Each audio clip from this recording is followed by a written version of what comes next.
ये कहानी है दो राज्यों की, जिसमें एक छोटा राज्य था।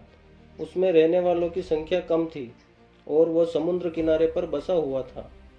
दूसरा राज्य था, वो काफ़ी बड़ा था। वहाँ ज़्यादा लोग रहते थे और वह समुद्र से काफ़ी दूर था। दोनों राज्यों में वैसे तो शांति थी, मगर उनकी सेना आपस में हमेशा लड़ती रहती थी।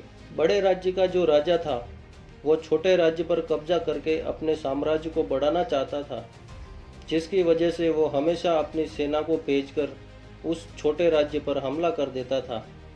एक दिन ऐसा आया जब उसके इन हमलों ने एक बड़े युद्ध का रूप ले लिया, जिसके चलते उस छोटे राज्य को बहुत नुकसान हुआ और उसके आधे से ज़्यादा सैनिक मारे गए।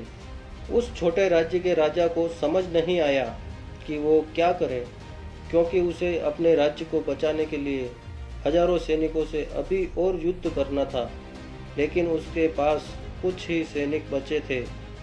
उसने अपने सभी सैनिकों को बुलाया और उन्हें बताया कि इस युद्ध को जीतना है तो हमें दुश्मन के घर जाकर ही उस पर हमला करना होगा, वरना ये लड़ाई हम हार जाएंगे। उसने अपने बचे हुए सभी सैनिकों को, हथियारों को एक बड़े से जहाज में भरा और समुद्र के दूसरी तरफ से होते हुए उस बड़े राज्य की सीमा के पास पहुंच गए।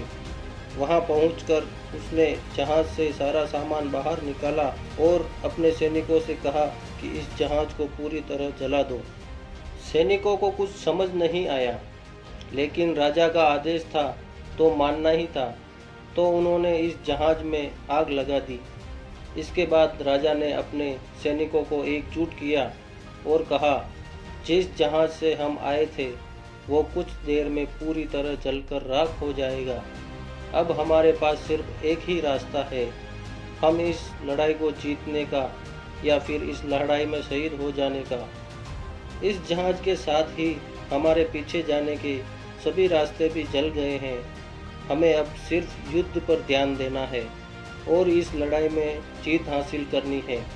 हमारा लक्ष्य अब साफ है और हमें पता है कि हमें क्या करना है।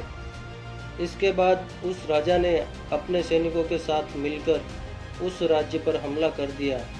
उसके पास सिवाय लड़ने के कोई दूसरा ऑप्शन नहीं था, इसलिए वो पूरी जी जान से लड़े और उस बड़े राज्य के हजारों सैनिकों को मारकर उन्होंने उनके राजा को बंदी बना लिया और युद्ध जीत लिया। हमें इस कहानी से यह सीख मिलती है, अगर आपको हर हाल में सफलता पानी है तो पीछे जाने के सभी रास्ते जलाने होंगे या फिर बंद करने होंगे। पीछे जाने के सभी रास्ते बंद करने से मेरा मतलब है उनसे जो हम अपने साथ लेकर चलते हैं। जैसे हम ये सोचते हैं कि अगर हम इस काम में सफल नहीं हो पाए तो ये कर लूँगा, अगर उसमें भी सफल ना हो पाए तो वो कर लूँगा।